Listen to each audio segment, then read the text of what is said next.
Howdy, everybody. Bob Tallman for No Spin Rodeo.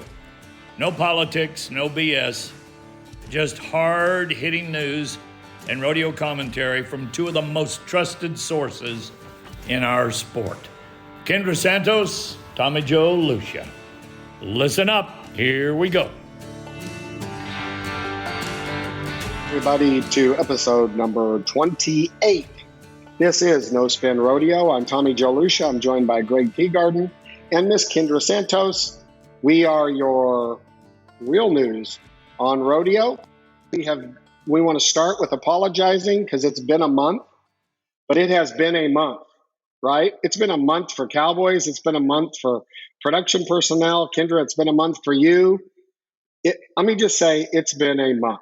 What's happened in your month? And then we'll all catch up, Kendra. Since we got together for a steak and recorded the last episode, I've been kind of here, there, and everywhere. My last road trip was I went to the Hall of Fame inductions in Colorado Springs, and then I went to Cheyenne for a couple days of slack. And then I went to Rock Springs, Wyoming, where the high school finals was for one day. And then I flew home and went to Salinas. That's my last. I figured you'd be at Salinas. Salinas is that's like your second home. Second home, yeah. Well, Greg, what about you? I know you've been on the road for Piranha. I saw you for a couple of weeks in Days of 47. Pretty much left right after the last one, and been in the Utah, Colorado vicinity for the past 3 weeks, doing a couple rodeos. Oakley, did a good rodeo up in Gunnison, and also finished up here in Salt Lake. Well, I would say it's cooler up there, but it isn't.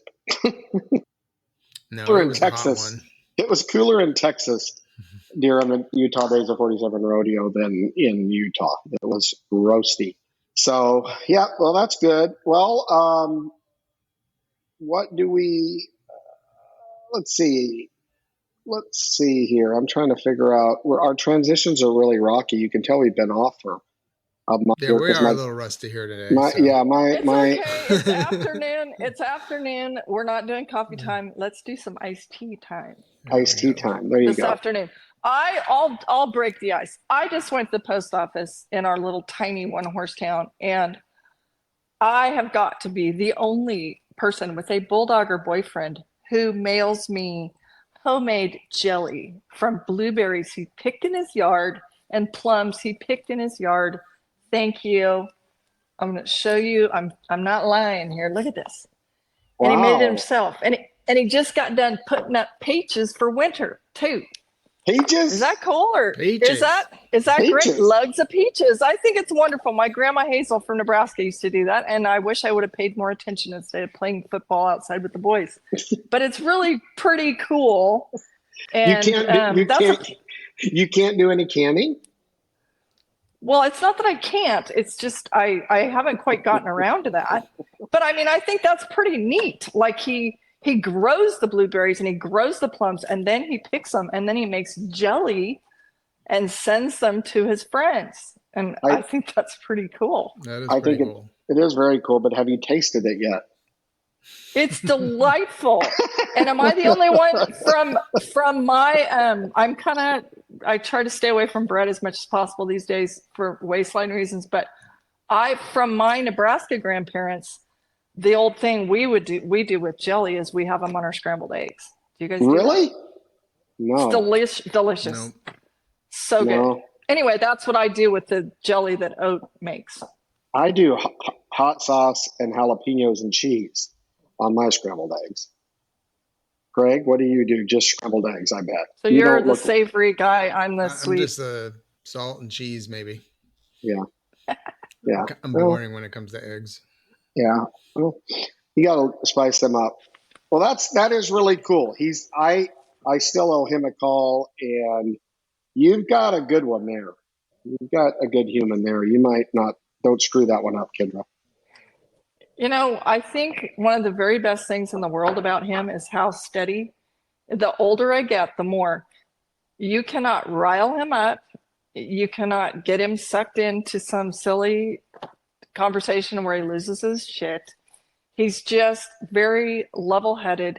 I'm sure that served him well in his career, but it serves him well in life too, because I appreciate it so much. Like, there's no drama, there's no BS. It's just like, you know what? Here's what's going on. And it's very refreshing. Life's easier that way if you can do it. Most of our Yes. problems are self-created. If we could just let go, right, and move on and realize that it's probably not going to matter in a week, we wouldn't spend so much time with the wash tub in our gut trying to figure it out. This is a note for all of us, because I remember this a week or two later after seeing it. I saw a couple things recently, just random videos. This one lady said, in 3 generations, no one will know that any of us was ever alive, that we ever existed. So that's pretty sobering, but it's also a good reminder, like, don't waste today, right? And so I think that's actually pretty cool. Like, don't, and something else I read was someone saying, if this is not something that will like keep you awake at night in 5 years, do not waste an ounce of your energy today on it, because it doesn't matter in the grand scheme of life. I agree. Good. As busy as we are, anti-anxiety little tidbits to remember like that, I find helpful. It doesn't matter. It doesn't. I mean, it matters. But the thing about it is I what I've noticed is the true greats in almost everything take it personal.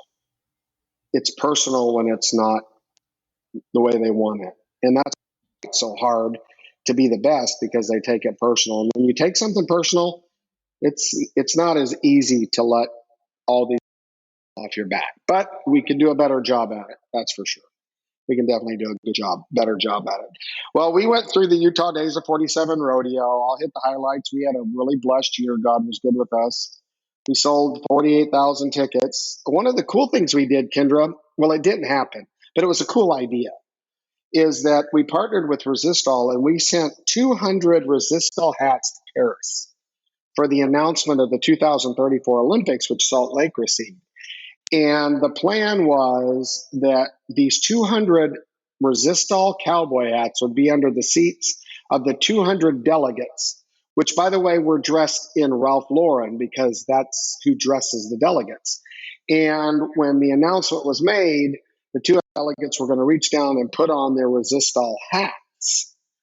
And it was great. Resistol worked with them. We got 200 of them shipped over to an address I can't pronounce, to a man or woman's name, I don't know, I can't pronounce.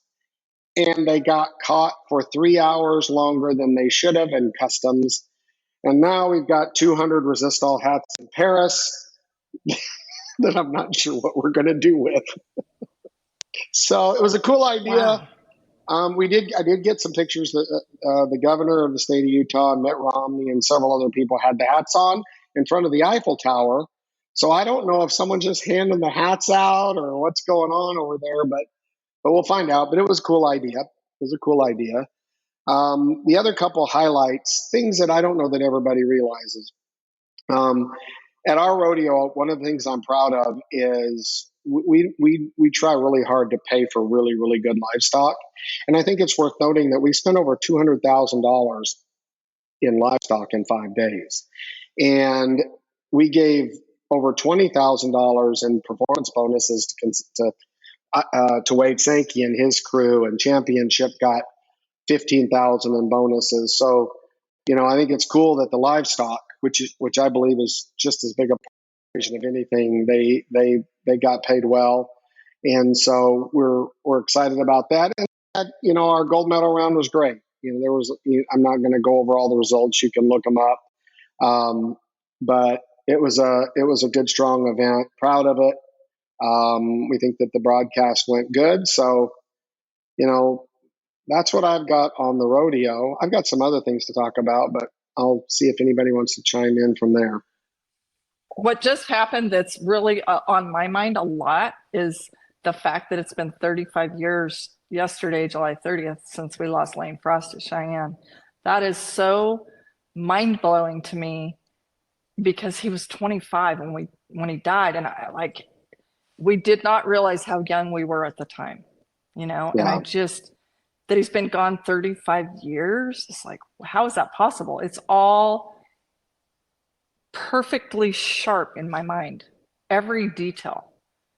Yeah. And it's been 35 Well, years. that's because of who he was, right? Amazing. I mean, not very many people they have to have a pretty big imprint on people's lives for them to stay valid 35 years later. So that's a testament to Lane. Well, I tell you, I heard some interesting stuff that's on the streets. I hear that the Fort Worth Rodeo is contemplating not being PRCA next year. Interesting. And it has to do with the exclusivity of Wrangler. So then the PRCA Rodeo, if you're a rodeo, their sponsors, their national sponsors, there's only one left that has exclusivity, and that's the denim products. That's Wrangler and Cinch. And so you either cut a deal with Wrangler and Cinch, or you can't sell a competing sign in the arena. Everybody else is first right of refusal. If you can get a deal done with them, great. But if you can't, you can go get somebody else. Well, evidently there's a little bit of poker being played between Fort Worth and the PRCA, and I'm sure they'll get it worked out. But as of right now, they're not on the same page. So I thought that was interesting. Is that because they have something? Is that because they have an issue with the denim sponsor? Yeah. If you remember right, Ariat is a big sponsor of the Fort Worth Stock Show and Rodeo, and and I would think Dickies would be. That is kind of interesting to me that they're playing in Dickies Arena. That always has interested me, right? You would think Dickies would have a role in there, but anyway. So there's a little bit of that going on. They may or may not get it worked out. I do think that the PRCA, and I think that they realize that, I think that they'll probably negotiate out as these contracts renew this exclusive. The other thing is a release that happened in our month of being absent, a very impressive release with not much detail. So I did a little digging, and that's the NFR and the increase. They extended the contract and the increase. And here's what's cool. In the next 12 years, all of the current monies double in 12 years. Next year, it'll be a $2 million increase. And then it goes to like $1 million. And anyway, but it ends up doubling everything. And I'll give you an example for that. For instance, the bucking horses, every time they are bucked, every out is around $10,000 now. And it'll be around $20,000 in 12 years. And if you think that it's gotten political on what horses go to the NFR, you wait till it's paying $20,000 for 8 seconds for your animal to be bucked. And the other thing that I thought was interesting, this rule is implemented, the contract personnel, they're guaranteed 30% of the increase. Now, when I say contract personnel, that could be, remember how this works at the NFR, a little NFR. The NFRC chooses all of the personnel except for the timers, the secretary, the bullfighters, the barrelmen, and pickup men.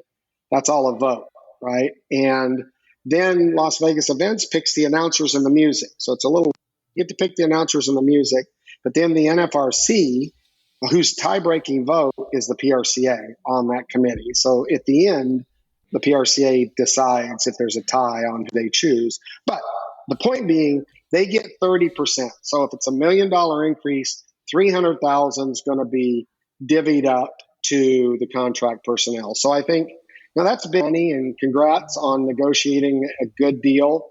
The PRCA doesn't always negotiate the greatest deals in the past, but they did a fantastic job. I'm glad to see that it's staying in Vegas, and that's a lot of money, Kendra. That's good for our sport. I have one question about that because I do not know the answer. While I hear what you're saying, and okay, there have been a few people who've tried to tell me that Texas offered so much more money. Can you confirm or deny, or do you know? Because I don't know, but I have had a few people say that, and I don't know if that's true or not. Well, I don't have any proof. Okay, I cannot stand with fact here. However, the rumor was that it was considerably more money But if we want to do a little deep dive into this, Las Vegas is going to have a world championship rodeo in December forever, period. And remember we talked about who owns the NFR, that name. And so, again, this is all assumptions, but if you're sitting there negotiating, realizing that if you leave, then now it's going to be a competition for the Super Bowl. And Vegas has the money in the end to win. So I think getting what they needed was probably smart. And I still think Vegas is the right spot for it. I mean, it was great in Texas. I thought it was great. It was great with COVID. I thought it was interesting for 1 year. But I just don't know, right? There's so much to do in Vegas, whether you're a pervert or, I mean, there's just gambling. There's all kinds of stuff to do. There's great food. There's cool things to see. And you don't get bored every year, right? You can go do something. You're going to live to regret what you just said, that you just slipped by. I'm like, what did you just say? Why did you say that? Keep going. But okay, for the love of God, go ahead. Okay, we'll edit it out. That's your headline. If you're a pervert, there's something to do. Well, but their tagline is "What happens in Vegas stays in Vegas." What does that say? Fair. I mean, I'm just saying. Anyway, okay. So I think Vegas is the right spot for it. I think they did a good job. I've mentioned before that I had heard numbers from marathons and stuff that were more than the NFR. And our people go there 10 days. They fly in from all over the country. They spend billions of dollars having a good time there. Vegas is going to have a Super Bowl of rodeo. And it's better that it's with the PRCA than them recreating. So there you have it. Only other last thing, and then I'll kick it over to you, Kendra. We still got a situation at Cowboy Channel where, with Patrick gone, having been kind of the guy that made all the decisions, there's trickle down implications of that's being seen all the way through the ranks, right? It's tough, right? Because they've got to figure out how they're going to operate, and people have to make decisions, and I still believe that someone else will own the Cowboy Channel by the NFR. That's my personal. However, the Cowboy Channel should take note. They've only got a couple of years left on their deal with the PRCA, and every month that goes by and it gets closer to renegotiating that deal makes the Cowboy Channel's value less on the streets, right? If I can go cut my own deal with the PRCA and put it on TV, maybe I should just wait 2 years. So, we'll see what happens. I still think it'll be sold. I think someone will pick it up, and I think that it'll run. But I would have thought we would have already heard something. So I don't know if you've heard anything, but it's definitely just, I think that the learning curve without Patrick there is obvious in a lot of things that I hear with the Cowboy Channel. Yeah, what I've heard is really such hearsay and speculation that I wouldn't even repeat it. So yeah, there's no teeth to it, so I just wouldn't be comfortable. Yeah. All right, that's what I've got. What have you got in rodeo news that we want to chit chat about? Is there any feedback, Greg, or should I just go on? No, there hasn't been. We've been gone so long, there hasn't been much feedback. Yeah, I've had a lot of feedback. Where that by the text messages on my phone. Where are you guys? The hell are you guys? Yeah. I'm sorry. That's been loud and clear. No, we've all been rolling. Since we're back, text us that feedback at 817-668-2395 or email us at nospinfeedback@gmail.com. So okay. So much has happened. Starting with Cowboy Christmas, right? But like the NFR Open, Calgary, Selena, Cheyenne, there's no need to rehash all the winners, but there are, I will say, I think it's worth hitting this high note from the 4th of July. Some records being set. I know for sure it was a team roping record Driggers and Nogueira set a $47,288 man team roping record for Cowboy Christmas earnings. And the number one timed event guy this year was Ty Harris, 49,550, which is pretty cool. Interesting that the two top timed event person and team were approaching 50 grand. At the rough stock end, the high money winner was Zeke Thurston, 29 grand, and Richmond Champion was second. So a couple things about that I think are interesting, besides the fact that I think it's sweet that Caleb Driggers and Richmond Champion are both first time baby dads, which is fun outside the arena. But is it coincidental? Is the money more spread out, or is the money less in the rough stock, that it's like a $20,000 difference between the high timed eventer and the high rough stalker? Kind of an interesting, I don't know, could be a coincidence. I don't know. I was noticing that too, because I felt like there was more rough stock at the top of the leaderboard last year around this time. And it's almost, it's all timed event guys except for a few. Well, remember that everybody that plays in slack and doesn't win donates to the winners, right? So all the slack in timed events boost up that money. And I honestly believe that it's more spread out in the rough stock than I've ever seen. In the bareback riding, there's 10 guys that can win any night. And years ago, there were 2. And the bronc riding's been pretty stacked for a while, but there's some of these young guys. Like, normally when you're producing a show and you look at it, oh, here's who we got to introduce, or here's who's probably going to win the bronc riding or the bareback riding. You look down that and you're like, well, there's 4 or 5 guys that could damn sure win it, depending on the horse they draw. And, I thought at our rodeo, that Steiner got screwed. I think he should have got a reride on his horse, and the judges didn't give him one. We pay for the same caliber of horses to be in the reride pin, the same amount of money. Great horses are standing there. He drew the weakest one in the pin. He spurred it, and they didn't give him a reride, and I think that was a mistake. Now, again, the judges, it's their choice, and, I would have liked to have seen him get a reride. But to your point, I think it's great that the money is this high sport, that you're seeing real dollars happen over Cowboy Christmas. On to the next one after that for me was the Hall of Fame inductions. And there were, besides knowing ahead of time that JD Yates would cry like a baby, he's so sweet about that. Like, you talk to him about anything to do with his family and he starts crying, and it's sweet and it's cool. And it's just the way it is. So, but there were a couple moments that I thought were neat. Or one was a moment.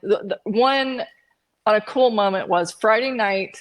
We're outside the hall in the garden area, and under the tree, there's what appear to most people to be 2 older guys, right, just sitting there in the shade tree.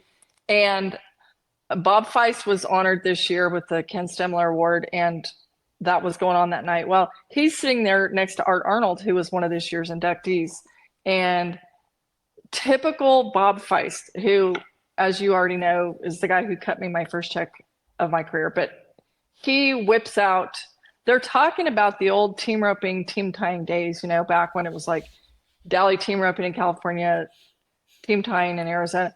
Well, Feist whips out the first ever copy of his pioneer team roping publication, Roper Sports News, dated December 1968, and there's Art Arnold on the cover. It was 4 pages just folded in half, right? But what a cool moment. And I just happened to be standing there, and I'm like, this is so great. The godfather, as they call Feist, the godfather of team roping. But and by the way, yesterday I got the final copy of Roper Sports News in the mail of Bob Feist's turn over the reins. He's riding off to the sunset, but it was like, how perfect of the full circle of life thing in our rodeo family was this, that here's his first ever issue, him and the guy who's on his cover, because he won the world that year, sitting there reminiscing about the good old days and now Feist is riding off, you know, and it's like super cool. And I will also, the Field family, it tickles me. I love those people, but it tickles me that now here comes, I will be now reporting on my third generation of Fields. They are so cool. And one little thing that I remember, here's Casey Field, the greatest of all time bareback rider. And a lot of the people, a lot of the inductees, you know, they have family and friends in town, and they go, when it's over, they go somewhere very fancy to eat, right?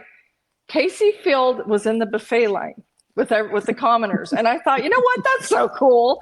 He's going to go get a rodeo dog right after he gets inducted.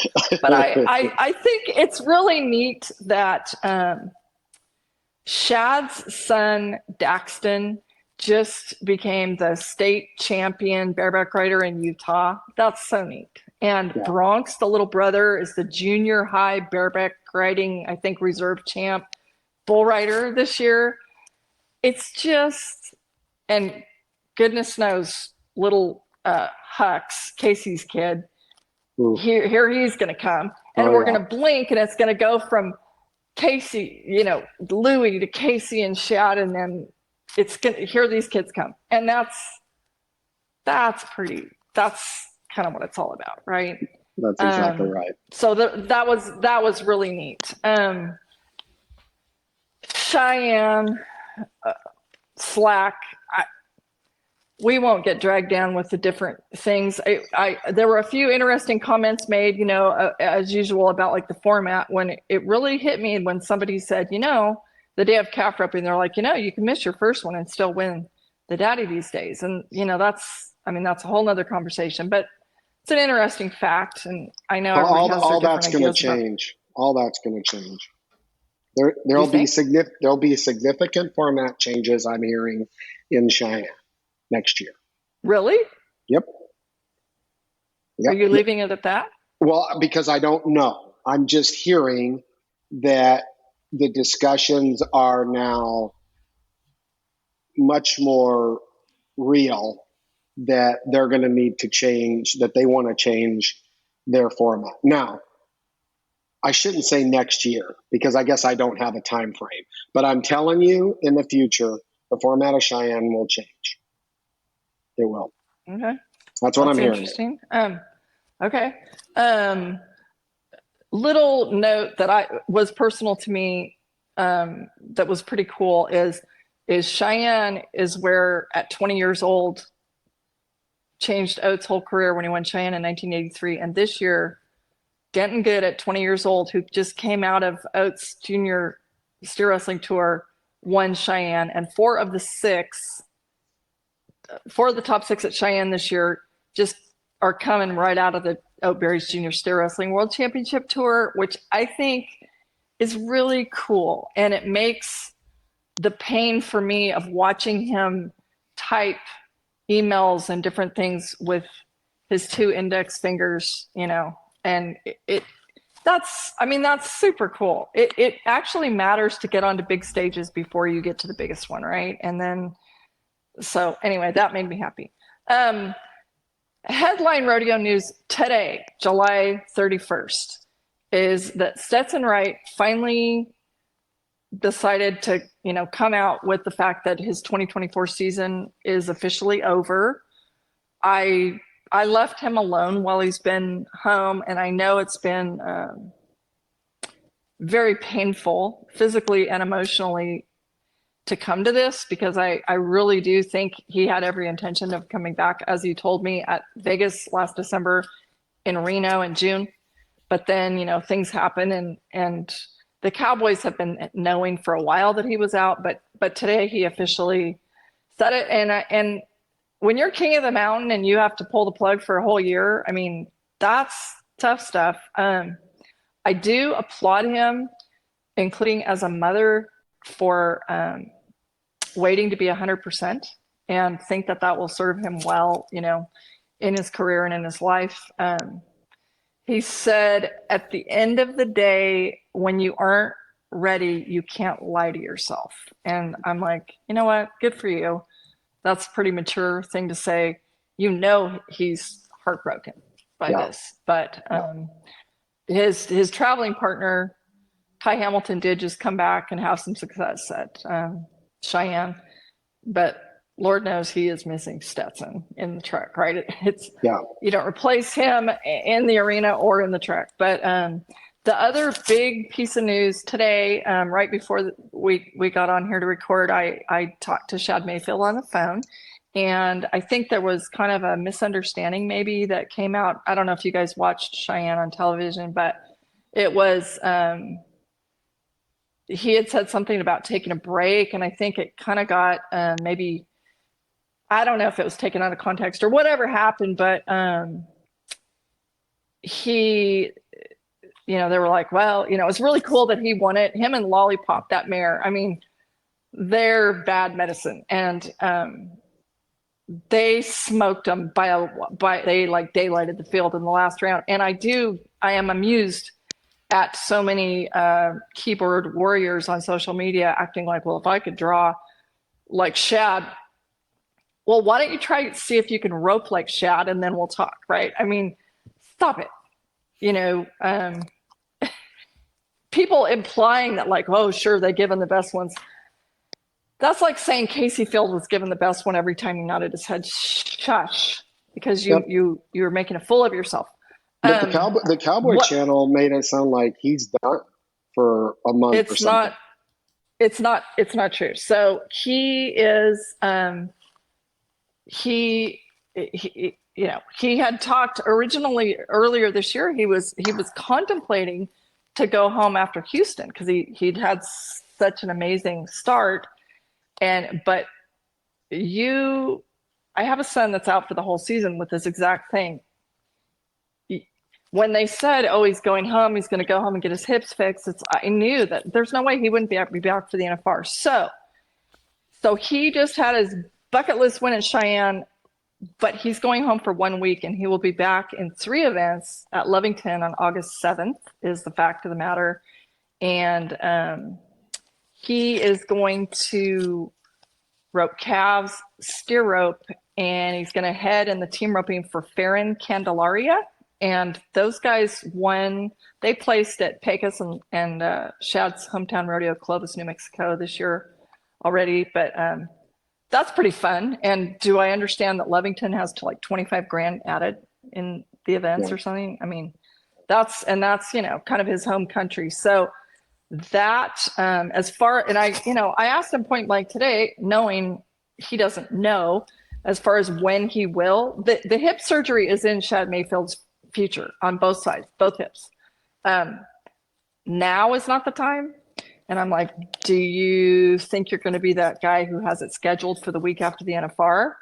And he said, what I know right now is my hips locked up at Spanish Fork the other day, and I knew I needed to stop. And a lot of that, I guess, too, is, all the sitting in trucks and charter airplanes has really been hard on him too. But when they locked up at Spanish Fork, he's like, okay, gotta go home. And basically he went home. I'm like, okay, what are you doing at home? Well, he had both hips injected with cortisone, which is pain management. And it's not like he's going to go home and rehab him in a week. And, no, he's managing the pain right now and powering through. And he said he'll go to about half the rodeos in the Northwest and figures he will get to about 70 of the 85 rodeos that the tie-down ropers are allowed to count toward the world standings. His top priority is the gold buckle and the calf roping. And he also knows that if he can get that as his top goal, then the secondary goal of winning the world in the all-around, that would come with it, because he will only be there in one event. And worthy of note, Coleman Proctor did just win the all-around at Cheyenne and with steer roping and team roping money. And I think he's now second in the world all-around race. He's pushing really hard to try to make the steer roping finals too. So it could get super interesting if I think there's maybe a $60,000 gap or something, which is nothing in Vegas. And if Coleman adds a second finals, the steer roping finals does not pay the same as an NFR, but it could get very interesting very fast. The one person that I'm ready to heckle publicly, because I already poked him via his wife is Josh Frost. If he doesn't get his scrawny little Utah butt into the calf roping $3,000 one, throw his name in the all-around hat, he's missing the boat, because I've seen him around forever and getting 3,001. You know, how many times has he won the Linderman now? He needs to be in the all-around race, because he's killing it in the bull riding. He's likely to keep killing it in the bull riding. And,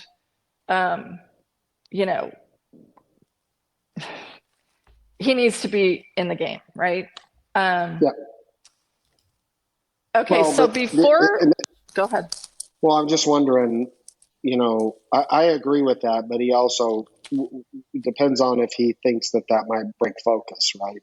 That's the other thing that people, Ty Murray was pretty incredible because he could maintain focus in multiple disciplines and never felt like it pulled or distracted him from the other, which is what I always thought was cool about Ty. Ty would, at those events, it never looked like he was necessarily leaning, right? It seems like there's one primary discipline and then this other one that you play in a little bit. Fair, right? But yeah, the thing is, though, I know I'm very familiar with the Frost, and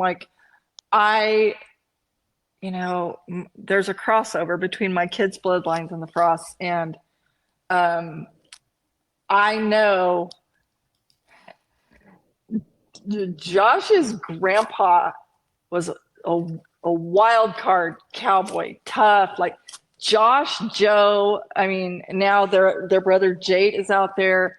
They know that what you just said, I get it, applies to a lot of people, but it does not apply to Josh Frost. And Josh, he's done the Linderman. He thinks he doesn't bat an eye to not only jump on somebody's calf horse at Santa Maria or whatever, but to enter the bulldogging too. And he doesn't think twice about it. And by the way, one of the things I love the most about a guy like Josh Frost is if he goes to somewhere in Timbuktu, Idaho or whatever, and ducks off in the bulldogging, and if the last hole is open, if he needs to bounce one off the back end and then run him down without a hazer or whatever, he will do it.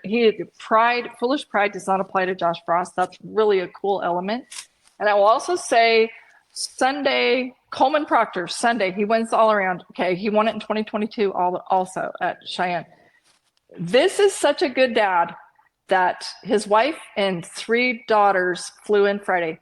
He had promised them that he would take them to the carnival at Cheyenne on Saturday. It poured rain on Saturday, so he couldn't do it. So after he wins, they need to drive all night to get to Kansas for slack the next morning. But he takes the kids to the carnival anyway, and then drives all night with 6-year-old Stella in the passenger seat, and they watch Minions and eat cotton candy, and all the respect in the world for that. So, and this is a guy who's trying to win 2 world titles also, but dad first. Yeah. That's the coolest thing you've talked about. I think it is cool. And Coleman's 38. He's got some perspective. And you know what? He just graduated from college a year or 2 ago. I mean, he's not afraid to live life a little bit differently. Anyway, on the, as we ease into this point of view on setting the record straight, I will mention this. The Calgary telecast was fantastic. It was a little awkward for all of us to watch on the final day when they announced Cade Bruno, the bronc riding champ, and then said, no, Zeke Thurston's the winner. And then they went through all the awards and the acceptance speech and everything, and then said, no, actually, Cade's the winner. Oops, it really was Cade. And to that, because it leads into what we're going to talk about next, it's I feel like I have no idea what happened. I know none of us is perfect. We all make mistakes. The big thing for me in watching it is how gracious both of those guys was. They were both so gracious because both of them, who both gave acceptance speeches, were super gracious about the other guy, and they did not shred anybody for the mistake. And I don't know what happened. Do you? Well, yeah, I heard. And this happened to us 2 years ago at Days of 47. So the judges have handhelds that they put scores in. And that goes in, and it's technically unofficial unless there's a rule in place. For instance, at the NFR, any scores that the judges put in the handhelds that go to the scoring system are final, right? If they made it, if they punched it in wrong, that's their final answer. That's the way the rules are for the NFR. And if you don't implement that ground rule or set it up that way, then those are unofficial, and you've got to get the sheets back and make sure that what the judges put in are what they wrote down on their sheets. And believe it or not, that can be different more times than not for a lot of reasons. I have my own personal reasons. When I see those guys huddling up, it always makes me wonder, right? When they're huddling up about on their way over with the sheets and you see something going. Here, that's what happened. Evidently, the scores came in, and this happened. We announced a gold medalist, and come to find out he wasn't the gold medalist, and we ended up paying 2 first place prizes. We just said, look, if we're going to announce this and you're going to be crowned, we're going to correct our mistake and pay both people first place money, which is what we did. So these scores come in, and and that's what you go on. So even at our rodeo before the gold medal round, it takes about 3 minutes because we pull all the sheets in, and Eva Chadwick and her team have to verify them. I walk over with a system of saying clear. I read my results, they read theirs, they match. We radio over to the gold medal stage. So it was in that process, right, of digital score, handheld scores coming in and sheets coming in. And so here's my opinion on that. I think any rodeo that's $500,000 or more in prize money, it should just be standard. These judges have to take the time and punch the scores in correctly, right? That's part of your job. Get the scores in correctly, and that what the fans see and the way it's announced is the way it is, because there shouldn't be any difference, right? There really shouldn't be. They shouldn't forget between when they punch it in. I mean, it's two numbers. You punch it in. How can it change that much before you write it down? So that's how it happened, and it was unfortunate for the producers of the Calgary Stampede, because I've been there. It sucks, right? And it sucks more for those guys that won or thought they won. I mean, that's terrible. And then the fans, because it starts to create doubt and credibility issues, which I don't think are the case. It was just fixing, like in our case, there wasn't anything hanky-panky going on. It just was 1 point difference between the written sheets and what was punched in. It wasn't, and actually I think it might have been half a point difference. It was, so I can see how it can happen, but we need to figure out, again, I'll say this again, with instant replay, with the technology that's out there, at some point, our sport has to decide to invest in utilizing what's out there to make sure that the right winner wins. Period. Mark out rules, markouts to say, all these things that we all see. I saw it again this year, right? You just see it happening and you're like, really? And I think that's going to go on to what we're talking about coming up, right? Really, this stuff can be reviewed and laid down against the rules, and then it's policy. It's black and white. So I don't know. Yeah, perfect segue and transition actually into the last thing that we're going to talk about when it comes to setting the record straight. So I just spent 3 days of my life trying to do right in fairness, to be a real journalist who takes the time to talk to people from the various points of view in a situation. And this particular situation is in regard to a call made on July 20th at Salinas in the tie-down roping. Young Texas roper Cash Hooper, who I do not know personally, but have now spoken to for about an hour. He was 12-3 on his first calf in morning slack that day, and then, according to the scoreboard, was 10-4 on his second one, which would have put him high up in the average and probably put him in Sunday's short round, but he got flagged out by Harry Rose, who was for, I believe, 29 years a pro official and is now an A judge, which is the highest rated of the ABCD judging. It's the highest ranking you can be. I think that he has flagged the NFR 22 times, and I know he has flagged Salinas over 30 times. At any rate, what sparked, or I don't know, what led to me spending 3 days to go to the trouble of talking to everybody that I thought represented a point of view that was relevant was that there's been a lot of, I don't know, heated conversation, controversy, whatever you want to say, mudslinging on social media from a family member, posting this and saying, it was a $1,500 charter from Salt Lake, had to pay somebody to haul a horse, had to pay entry fees, hotel room. Harry Rose was the judge at Houston that cost Bo Cooper 50 grand. The PRCA needs to blacklist people like him. Hashtag blacklist Harry Rose. Hashtag pull his card. And I was like, okay, well, anyway, I don't, again, know these people. I'm sure they're very lovely people. And to be fair, rodeo families, we're all exhausted. We're all, it's, of course, your kid gets flagged out, you're bummed out. And I get it that this particular call, as every calf roper I have talked to, and believe me, there have been many in the last few days, they've all had this call go both ways.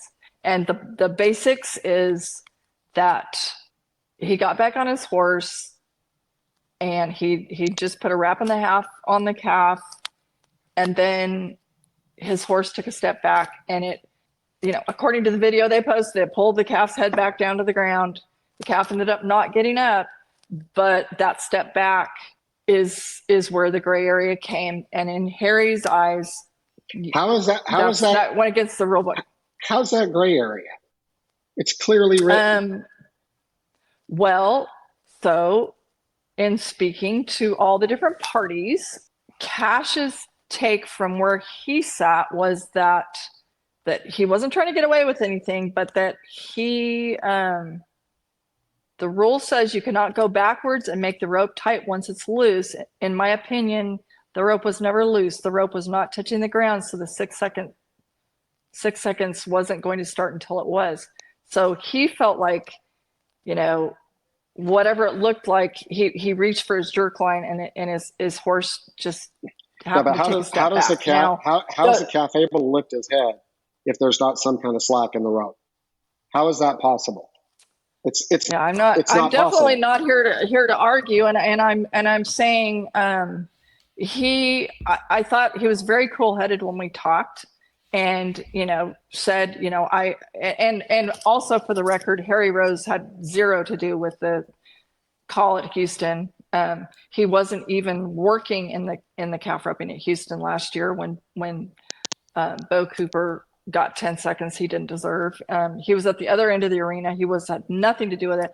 So I guess, it's kind of unfortunate to, send something. I mean, that's just not true. So it does make me feel like I'm doing what I learned to do in college, and that is to get all the viewpoints and say, here's the facts, everybody, and you all can decide for yourselves. So in this case, I spoke to Cash Hooper. I spoke to Harry Rose.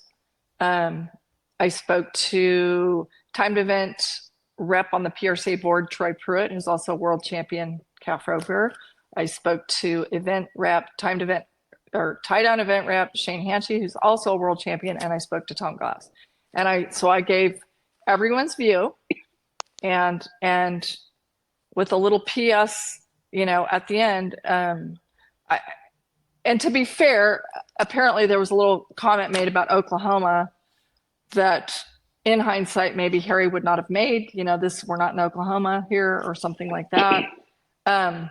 Having just read the new verbiage on the renewed rodeo ban language in the city of Los Angeles that if it passed would ban bareback bronc riding, saddle bronc riding, bull riding, calf roping, steer wrestling, team roping, or any other activity that involves physically wrestling an animal to the ground, roping an animal, or attempting to ride and remain mounted on a bucking animal in the city of Los Angeles is scary.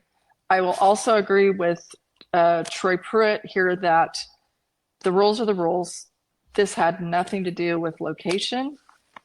Whether or not Harry should have said that or not, what Harry feels about that now is, in hindsight, I guess I wouldn't say it again. But my intent on saying that was to try to help this kid understand that the microscope is hot out here, basically, and so it's an interesting, it's interesting, and I'm not here to like insert my personal opinion because it doesn't matter. That's not my job. My job is to lay out the facts, and I feel good about doing that, so everybody can decide for themselves. I thought your article was great. It's normally great. For me on this, I don't want to get into it's a whole nother discussion about calf roping and California and all of that. But I'll tell you the thing that bugs me the most about this. So SI Rodeo, who I want to say first off, it's a great blog. There's a lot of really interesting stuff that they put out. So I think that, that's really good. But when I first started hearing about this, I went and read their article. And it reminds me of current journalism. And that is, they basically said that this was the fact that this roper was done wrong. I mean, there wasn't two sides of the story. There wasn't any true journalism in it. It was based on a video posted on social media. And shame on those of you out there that are going to go to print with stuff without making sure that you do what you did, Kendra, and share both sides of the story. I've said this all along. What happened to the day when the news didn't tell you what to think? The news just told you what happened and you formed your own decision. But I think that's a direct derivative of what we talked about with social media, and that is, everybody taking their side of the line, ignoring any other points of view or facts for that matter. Simply ignoring the facts to get your point across. So shame on SI Rodeo. I did not think that was one of their better deals, and I think it probably stirred the pot. Because while I was reading it, I'm like, well, where's Harry's side of this? He was there flagging it. He probably had flagged no telling how many.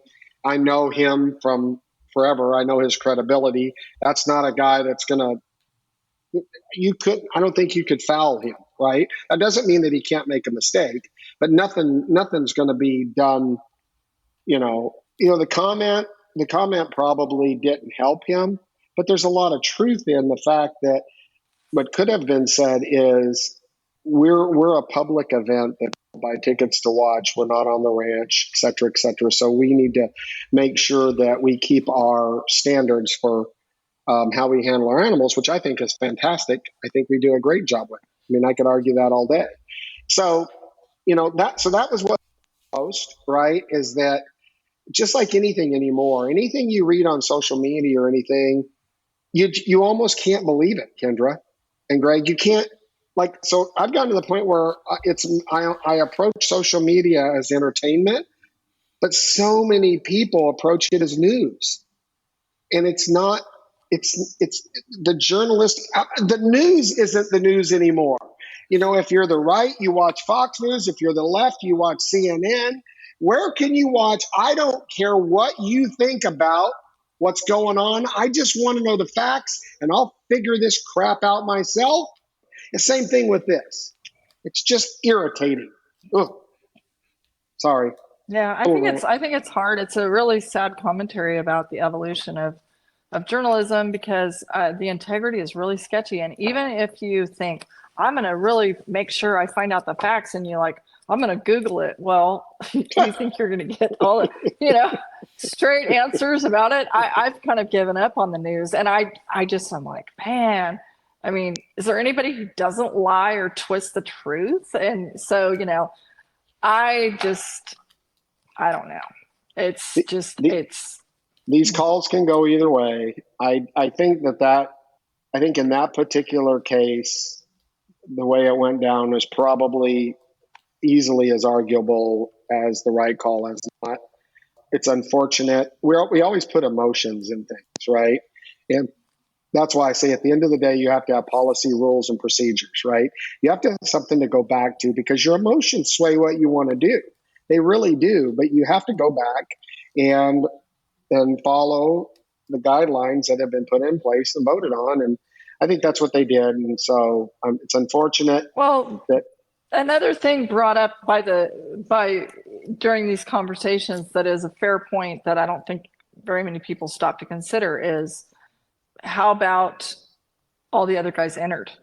How about the guy that if this goes the other way, would have been upset because he didn't make the short round or because he didn't get a check in the round or the average or whatever? Like, where does it end? Ultimately, you have to take your best shot at making your best call in real time, heat of the moment, every single time. And then as Cash himself said, this stuff has gone both ways. Also, probably a fair point that a lot of judges are jaded and defensive because there are guys who actually intentionally do this and then bitch at the judges. So they're kind of head shy anyway. So then this happens. Maybe it was 100% unintentional. And then he asks a question and maybe feels like he got his head bit off, even though that was certainly not Harry's intent. But maybe judges, they are jaded because of the guys who really do break the rules on purpose and then yell at them. So then somebody who's innocent and asks a question and they get their head bit off. I mean, I can understand those scenarios happening. Again, we're all human and we're all imperfect, but being human, if you think, oh, here comes another tie down rope, we're trying to get away with something or whatever. And in fact, maybe he was trying to get away with nothing. Well, that's much less of a foul to me. Enforcing a rule the way you see fit, that doesn't bother me either. What actually bothers me is these events and sanctioning bodies that change the rules. That bugs me, right? If you post the way it's going to be, and this is how we're going to compete to win this, then you stick with it. Even if you realize halfway through that, oh, we didn't think about this happening or that happening. Everybody's playing by the same rules. You stick with it and you make the adjustments to make it better in the next game, the next round, the next time that everybody starts fresh at that title. And so, again, I think the rules are written, enforcing them. I can see what you're saying about the judges. I mean, the judges, it felt like at times were a little cranky, but it's the middle of the summer. It's just like all of us. It's the middle of the summer, gabillions ahead. The tolerance level on all of us drops. It just does. Everybody's tolerance level about, it's that breaking point, which is the same thing. What you're going to see at Dodge City and everything is all these cowboys that are now looking at and where they're at. Now you're going to see people going home, right? You're going to see doctors, you're going to see a lot of less on the road which is really good because that makes financial sense. I get it. I'm not saying that they shouldn't, but that's the truth of the matter. It makes financial sense for them, but it makes the knife fight at the end extra financially painful because now you're duking it out between, with the top 25 or 30 guys in the world. It's not like some of the good guys went home. No, it's the baddest cats out there are there fighting for less money. So then, of course, emotions are going to run high and everybody is exhausted and their credit cards are probably pissed off too. Not the truth. I agree. But that's a good point. And great job on your article. I thought it was very well done. Of course, I think Thank you. I hope it was time well spent. I feel like it was. I think it's worth the effort when we do and when we try not to be emotional. And I do make the point that trying to look at the greater good of the sport. If we can all we say that almost every time we get together here, but something comes up that drives it home because it's true. And, I am all about rodeo, and I love the tie-down roping. And I also mentioned that, this was the 50th anniversary of when my dad won the all around at Salinas. Well, when I'm a little kid in the 70s and I'm at the Cow Palace, my dad's roping calves at 11 o'clock at night or midnight because they held all of the calf roping after the rodeo. Cotton did, and fact, the Cow Palace is not PRCA this year because of things that could not be resolved with the calf roping. So the threat is real. And I that's a whole nother conversation for a different day, but man, if there was ever a time for unity and cowboys standing strong and standing together, it would be now. Because if anybody is kidding themselves, if they think that this would not go from California to, from Los Angeles to Denver, Houston, and San Antonio, they're on crack. And the attention, if anything should go awry with one event, the heat is on already in the team roping and bulldogging and everything else. So but the slippery slope, we want to stand up. There's been some battles won. For the first time ever, there'll be a bull riding event in Pittsburgh. You couldn't bring bucking horses in on a straight truck in Pennsylvania. And so I think that we need to stay firm. I agree with you. We need to stay firm on what we're doing. But as long, like I say it all the time, all these events that I've done, when I take animal rights people behind the chutes and I actually show them, it's kind of like a Mythbusters. They walk away. If they truly, if their motive is about the animals, if that's truly their motive, they walk away fine, happy with the situation. Now, there are those that I've done that their motivation is all money, all cause. Right. It's that they don't want to know the truth, nor do they want to talk about the truth, nor do they want to observe the truth, because that's not in their financial or brand image. It's not good for them. And so those people, you're not going to win anyway, right? But I'll say this. Cotton, throughout his life, took the time like you're talking about you've done. It's no different than me taking the time to write this story. It is important that we take the time to do these things, because you're right. The facts are on our side, and we need to go out of our road, every single one of us, instead of, poking fun at the person who shows up with their hat on backwards or whatever, because it's their first rodeo. How about let them pet your horse, or, show their kid, let their kid rope the dummy with you, or, let their kid put, you've got your bareback rigging on the ground, let their kids stick their hand in the rigging or whatever, so that it becomes personal and they understand how special cowboys are, because they are. They can't go to a freaking NFL, NBA, Major League Baseball game and walk up to LeBron James, but they can walk up to Casey Field. They can walk up to Trevor Brazil. They can walk up to Stetson Wright, Chad Mayfield. Yep. So, I mean, it makes us different, makes us special, and it's worth fighting for. But all of us taking the time, every single one of us, you think you don't matter, you want to be a smartass and make fun of people, not a good idea if you want this to be going on when it's your kids and your grandkids. Completely agree. Well, we've been going for about an hour. We hope that we did a good job. We apologize again. We'll get back on schedule for all of our listeners. I want to take this time to thank God and Kendra and Greg for today. Sun shining, and think about all the things you have. Be appreciative of our sport. I think that's what Kendra is saying. Be appreciative of the people around you in our sport, because that's the magic sauce that makes us keep going and sweating and eating hot dogs and doing the stuff we do because of our rodeo family. So here's to the rodeo family on episode 28 of No Spin Rodeo. We'll see you guys in a couple of weeks.